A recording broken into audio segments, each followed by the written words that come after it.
When you're passionate about something, you dive deep into your desires. If you're an audiophile, you'll pick up on every nuance of the speakers. If you're a watch collector, you'll have intimate knowledge of its inner workings. And that's what buying a Porsche is like. It's for the driver who appreciates exactness and demands the best no matter the cost. The base price of this new 8th generation 911, Porsche's flagship sports car, is now over $100,000. Still, it is by far their best-selling non-SUV, tallying about 800 US sales each month. It's an icon with over 5 decades of evolvement, and a car that's remained more steadfast to the original than any other. Its rear-engine, rear-drive layout is uniquely Porsche, and as such has always demanded a prudent driver. But this new 911 Carrera S, the step-up model with larger, more powerful turbos, now features a wider track with staggered wheel and tire sizes and new suspension tuning to improve traction and stability.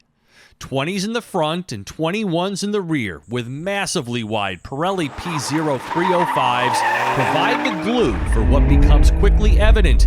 This is a 911 you can push harder with more confidence.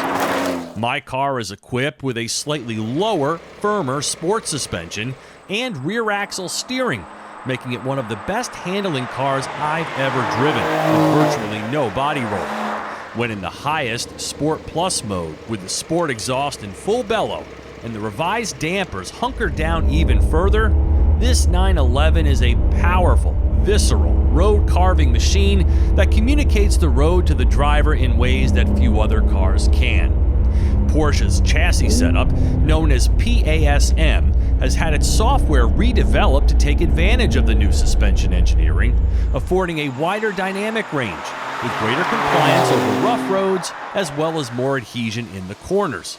It feels amazing, with a more direct steering touch, and better yet, ultimate control.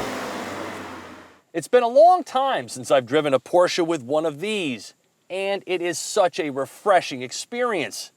Now, I'm not a get-off-my-lawn manual transmission sycophant, but in the right car, I absolutely want to shift for myself. And in a Porsche like this, it almost feels mandatory. The 7-speed here replaces the new 8-speed PDK automatic as a no-cost option, and it's magnificent. It doesn't feel like work, it just elevates your involvement. It's easy to drive, even in stop-and-go traffic, though I will say if you've got 12-size shoes or larger, the footwell can feel a little tight on the left. But it works this upgraded 3-liter flat-six masterfully, now producing 443 horsepower and 390 pound-feet of torque while weighing less than 3,300 pounds. Thanks in part to a new air cooling system and new fuel injectors, this car's broader power band delivers its energy on demand, making it even quicker than before, with a 0 to 60 time of 4 seconds flat. Now, the stick can't match the quickness of the PDK, which does this in a mere 3.5 seconds, but for manual aficionados, that's likely a sacrifice they're willing to make. The biggest takeaway from this next generation 911 is how unflappable it is. I mean, it feels as though it is magnetically attached to the earth. There are no surprise oversteer situations here. It is as well planted as a Nissan GT-R, and that is saying something. And then for this stick shift, it is sports car perfection. As a matter of fact, it's the only way I would spec mine. It flows beautifully, reassuredly clicks into gear, and the clutch pedal is light and exacting, just like the rest of the car. You know, there are 50 plus years of engineering in this 911, and it tells the truth. This is the quintessential sports car at the pinnacle of its acumen. Greater use of aluminum in the stronger body solidifies the car's rigidity, and the ride firmness is what I would call composed tautness. You're going to feel the road, and hear some of it too, but never to levels that seem unrefined. Unfortunately, gas mileage takes a hit, down from 23 mpg to 20 in mixed driving, with a 338-mile range. So if you're considering taking a trip out of town, you'll have this small but deep frunk and expanded storage in the back by folding these seats to form a shelf. Frankly, they're useless for people anyway. Keep the exhaust at its standard level and the car in normal mode, and you could cruise relatively comfortably with this car's smattering of creature comforts. Now, your neighbors might raise an eyebrow, though, each time you start it. It's anything but quiet from outside. Even though this car has over $21,000 in options, welcome to Porsche, the cabin really isn't all too special. I mean, remove this badge here and I could easily be in a Mazda. And I know these are sports seats, but they're still a little too firm for me, and they don't really contour to my lower back very well.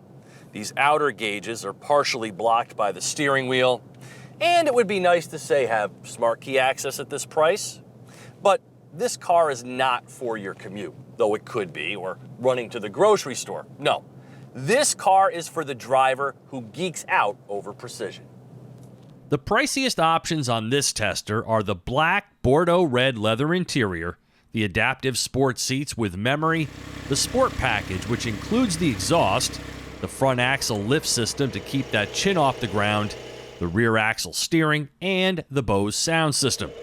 As tested, this car comes in at $137,570 and features new, easier-to-control touchscreen infotainment with wireless CarPlay and other innovative features. Ditto for the Audi-like virtual cockpit. And from a design standpoint, I really like the new bodywork in the rear. At face value, you could say it's just another silver 911, but its added muscularity and new lighting design give it the subtle newness you're looking for while retaining its unmistakable silhouette. If you can afford the finer things in life, add this one to your shopping list. For TestDriveNow.com, I'm Steve Hammis.